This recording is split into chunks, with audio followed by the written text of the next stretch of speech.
We are still in chapter 6, mission number 6 of Pirkei Avos, the 48 ways to wisdom. We're up to way number 41. Misyashev libo b'talmudo. Now, what does this mean? So literally it means, misyashev means to sit or to be settled, to have your heart settled in your studies. Now, what exactly does that mean? If you recall, way earlier in our studies of the 48 ways to wisdom, we had way number 13, which was biyishuv, which we defined as with equilibrium, with a certain balance, to not be scattered, to be stable, to be grounded. That's the optimal state for study. If someone's always busy and very erratic in their studies and they do a few minutes here, a few minutes there, that's not a way to acquire wisdom. You have to sit down, you have to have a lot of time, and you have to be in the right frame of mind for study. We have a similar word here, misyashev libo b'talmudo. It's the same Hebraic root as b'yishuv, but here the focus is on the method of study. When a person studies, it should be a well-grounded version of studying, and it's not so clear initially what that means. And of course, the commentaries offer a variety of interpretations. So one idea we read is that when you study, you should be settled. It's something that you do when you're settled down. It's not something that you do on the fly. It's not drive-by study. It's not something you do periodically, episodically, occasionally. You should be grounded in your studies. That should be primary in your life's pursuits. Not something that you do in an ancillary fashion. Something that you do in a settled, permanent, and established manner. What's primary in a person's life? What's primary? What's the overarching objective? And what's secondary? What's tertiary? What's ancillary? Way number 41 tells us that the Torah study should be a permanent fixture of your life. It should be well-grounded. Now, what does this mean? A lot of people are gainfully employed, and people are busy with a lot of important things, their family, and they have their daily meals, and they have their responsibilities. When the Mishnah is telling us that Torah study should be something which is essential to our lives, it should be primary to our lives, that does not necessarily mean that it should be the bulk of our day. It's not measured by time, rather as what's the most important thing that I do in a given day? When do I become alive? When am I really engaged? If we want to fulfill way number 41 properly, when a person studies, that's when they become alive. We had earlier in the book, way back in chapter 1, we were advised, Asei Toroscha keva u'malachtecha arai. Make your Torah study permanent, and your work, that should be impermanent. That should be passing. And again, what that means, we said that earlier, what that means is that, if someone studies for 10 hours a day, but they're not doing it in a serious, well-grounded fashion, even though they have so much time dedicated towards it, it's not permanent. It's not well-grounded. Whereas if someone only has an hour, 2 hours to study a day, there's 20, 23, 22 hours that they're doing other things. But if that's when they become alive, that's where they feel like this is what I'm living for, they are well-grounded in their study, and their Torah study is keva, it is permanent. And so it is telling us that you want to acquire the Almighty's Torah. One of the ways to do it is to have an attitude shift and assigning primacy to Torah study. When you do that, your acquisition of Torah will be deeper and will be greater. And I was thinking, today in Israel, there is a very vigorous and strident debate about a 76-year-old precedent of allowing yeshiva students whose Torah to umanoto, which means their Torah is their job, is their occupation, is their profession, they've had an automatic army deferral from mandatory conscription. Every 18-year-old in Israel, they have to go join the army for 3 years. If you are a yeshiva student, if Torah is your occupation, your profession, for 76 years now, there's been a precedent that you can defer. So you're studying, okay, defer it until you reach the point where you're no longer desired by the army, you're too old, then you have a ptur. It means then you're absolved from army service. And this has allowed for the creation of an incredible empire of Torah study in Israel. There's hundreds of thousands of scholars who are spending 10, 15 hours a day studying Torah. And in my opinion, this is an incredible asset for the state. And in my opinion, and I believe that this is well-founded in the literature, when you have somebody, the heartbeat of a nation is Torah study, then the blessings will be found in all other places in the society. This will cause a wellspring of blessing to cascade throughout the whole land and country. I was looking this past week at the GDP per capita. Israel, it was like all they had was some agriculture.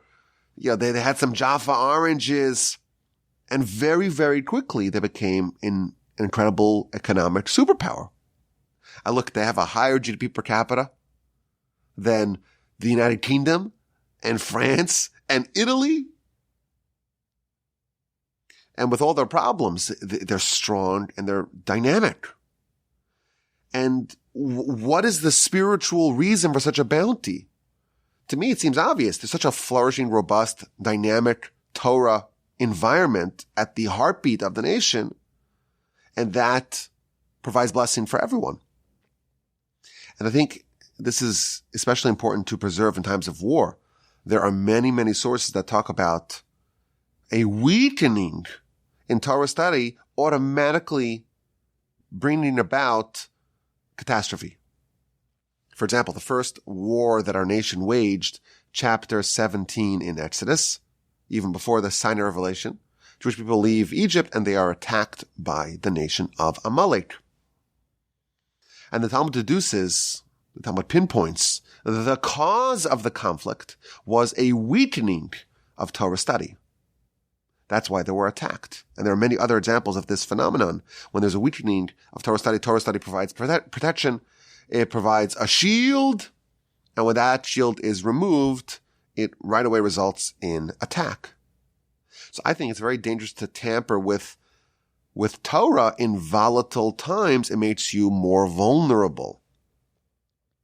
And I'm listening to the debates that are happening right now in Israel. And some argue, well, if we conscript all the yeshiva students, we could carve out a system for them. They have a few hours of study every day. They can study while in the army. And, for someone not initiated in matters of Torah, it sounds logical. Well, they could have everything. They could still study and they could still contribute towards the security and defense of the nation as conscripts.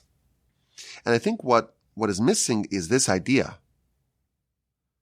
The optimal way to acquire Torah, it's not just by also finding some time, carving out time for Torah study.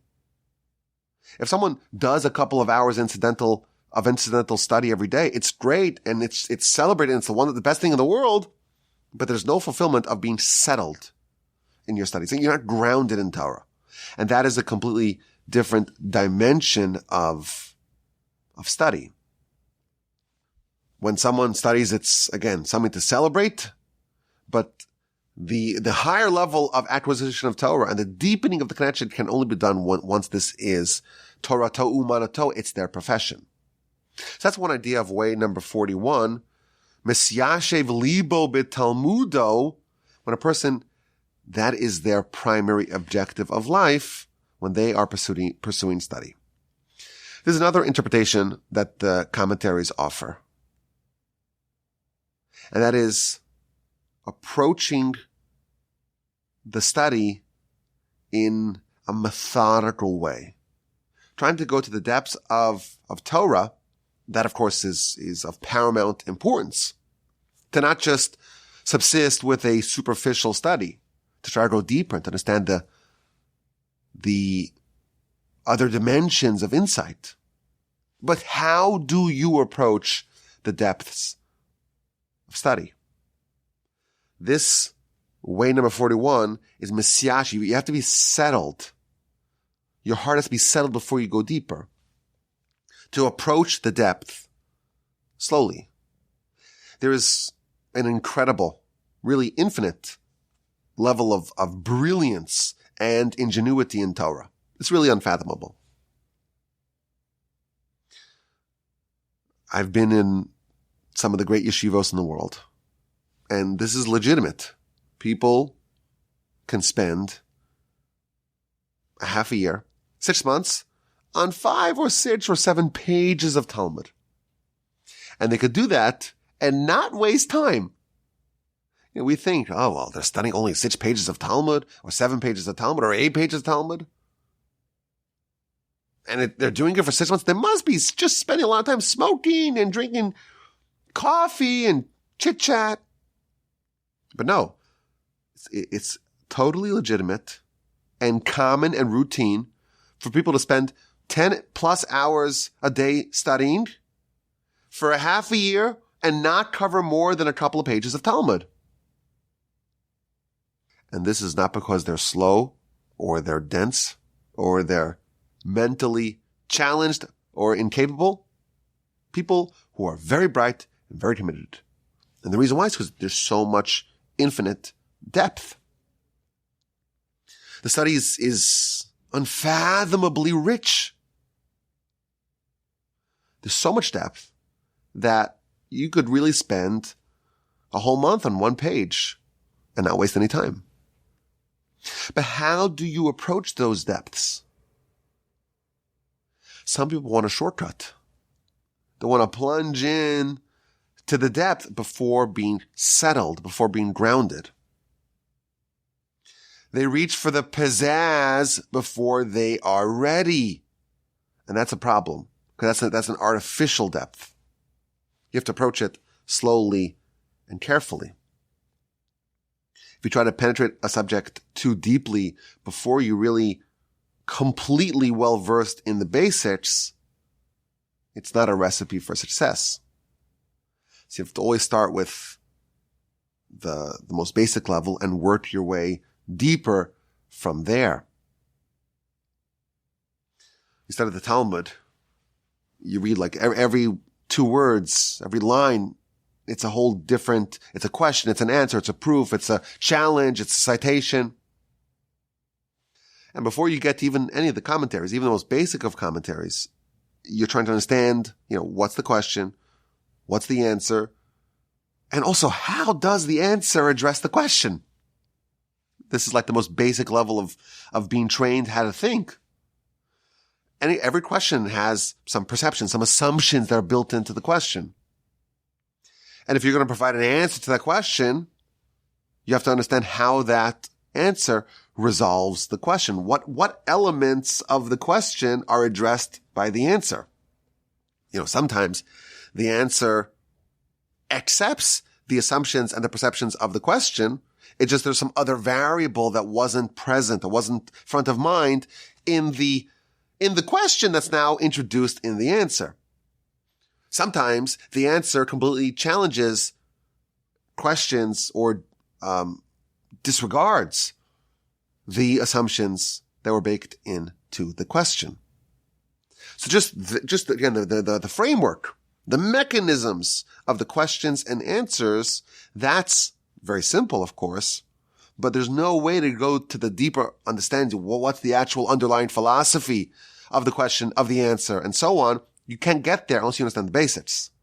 And again, the basics are or could be viewed as being tedious. And everyone wants to get to the dazzle of the study without being grounded in the basics. But there's no shortcuts.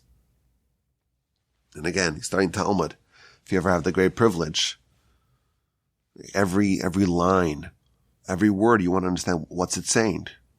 Oh, and what's it not saying? What is conspicuously absent? What's the dog that's not barking? And why does it say this with this terminology, with this precise set of words, and maybe not what we imagine would have been a better way to phrase it? This is written with unfathomable depth. Everything, every single word. It's all measured and precise with astronomical precision. That's just the Talmud.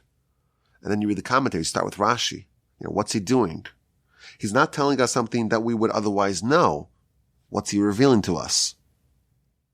Only if you familiarize yourself with that sort of very careful study, only then can you try to understand, okay, well, we have a dispute amongst the greatest of the commentators. What's the underlying reason of the dispute? If they were here duking it out in front of us, what would they say? How would Rashi respond to the question? The question seems obvious. There's no way that Rashi missed it. Again, the outsider may say, well, maybe, Rashi just mailed it in. That's the mark of a newcomer. There's no way that the question that the Tosfos commentary asks on Rashi, that he just forgot that other teaching in the Talmud. That's not possible. That's not an option. He knew exactly the question that the other commentary is going to pose upon his writings. He knew exactly the citation, and nevertheless, he wrote these words. Now go figure out, how would he resolve it? Now we're slowly approaching the more deeper ways of studying. Of course, it starts with the text of the Talmud. Now we introduce the commentaries, and they're at odds. And now you understand the problem. Now you're trying to break, so to speak, this subject wide open, and then you're slowly approaching the actual underlying depth. And that's where it gets really exciting. That's why it's so intoxicating, because it's so rich and it's so precise and it's so wonderful, but there's a lot of work they have to put in.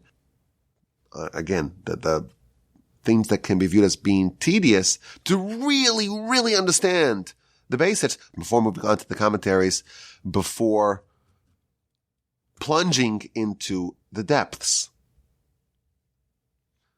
If you look at the bookshelves in the yeshivos, you have a book of Talmud, Baba Metzia, Kiddushin, so on, Ksubis, Yavamas, all these incredible books of Talmud.